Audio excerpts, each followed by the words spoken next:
सभी को जय जिनेन्द्र। तीन भुवन में सार वीतराग विज्ञानता, शिव स्वरूप शिवकार, नमो त्रियोग संभार के। कल हमने सकल संयमी मुनि के महाव्रतों की चर्चा की थी। आज हम सकल संयम का में महामुनि राज की समितियों का वर्णन करेंगे, चर्चा करेंगे।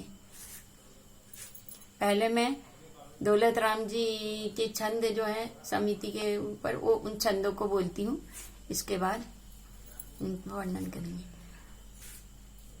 परमाद तज चौकर मही लखी समितिर्या ते चले, जग सुहित कर सब अहित हर, सुति सुखद सब संशय हरे।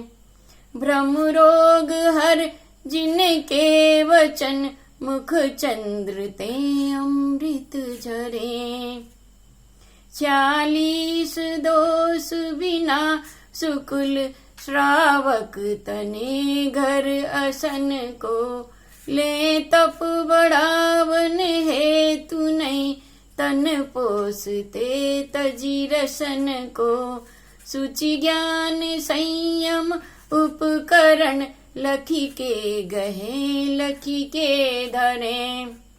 निर्जंतु थान विलोकितन, मलमूत्र श्लेषम परिहरे।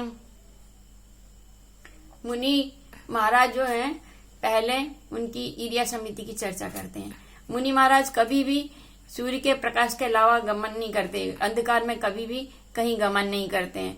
सूर्य का प्रकाश के समय ही गमन करते हैं और प्रमाद को छोड़कर 4 हाथ जमीन देखते हुए, किसी शुद्ध भूमि पर किसी जीव की हिंसा न हो जाए ऐसे सचेत रहते हुए गमन करते हैं। ये उनकी ईर्या समिति होती है। दूसरी है भाषा समिति। तो मुनि महाराज जग का हितकारी, जग के लिए हितकारी, उनका कल्याण करने वाली, अकल्याण दूर करने वाली, अहित दूर करने वाली, संदेह रहित वचन होते हैं उनके, और भ्रम रोग दूर करते हैं, मिथ्यात्व का नाश करते हुए उनके वचन ऐसे होते हैं जैसे कि उनके मुख चंद्र से अमृत ही झर रहा हो, ऐसी प्रतीति होती है। जब वो बोलते हैं तो उनके वचन अमृत के समान झरते हुए प्रतीत होते हैं। ये इनकी भाषा समिति है। महाराज जो है हमेशा हित मित प्रिय वचन ही बोलते हैं, कभी भी कोई कटु वचन या लोगों के अहितकारी वचन नहीं बोलते। ये भाषा समिति हुई। तीसरी समिति है ऐषणा समिति। मुनि महाराज 46 दोषों को छोड़कर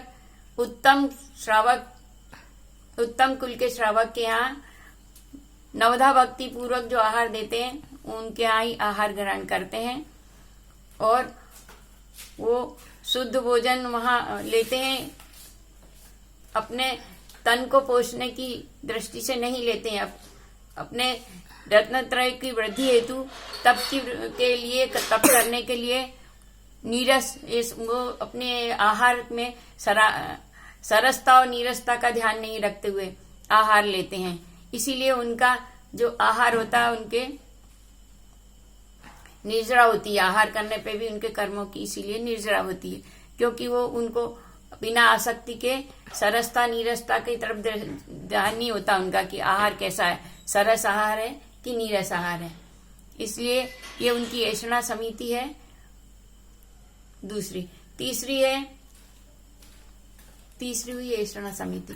चौथी समिति है आदान निक्षेपण समिति।